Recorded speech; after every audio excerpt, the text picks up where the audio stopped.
మాజీ సీఎం జగన్ అక్రమాస్తుల కేసులో కీలక పరిణామం చోటు చేసుకుంది.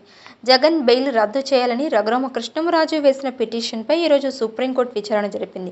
విచారణ హైదరాబాద్ నుంచి మరో రాష్ట్రానికి మార్చాలని రఘురామ పిటిషన్పై కీలక నిర్ణయం తీసుకుంది. సీజేఐ ధర్మశాసనం నుంచి మరో ధర్మశాసనానికి పిటిషన్ విచారణ బదిలీ చేసింది. జగన్ బెయిల్ రద్దు చేయాలని, విచారణను హైదరాబాద్ నుంచి మార్చాలని టీడీపీ ఎమ్మెల్యే రఘురామకృష్ణంరాజు గతంలో వేరువేరుగా పిటిషన్ను దాఖలు చేసిన సంగతి తెలిసిందే.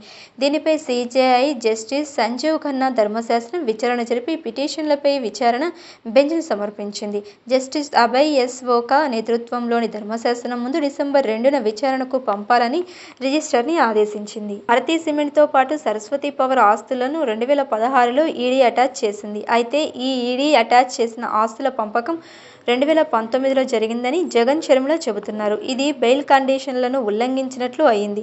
దీంతో బెయిల్ రద్దయి జగన్ అరెస్ట్ అయ్యే ప్రమాదం ఏర్పడింది. ఈ అంశాన్ని న్యాయ నిపుణులు క్షుణ్ణంగా పరిశీలిస్తున్నారు.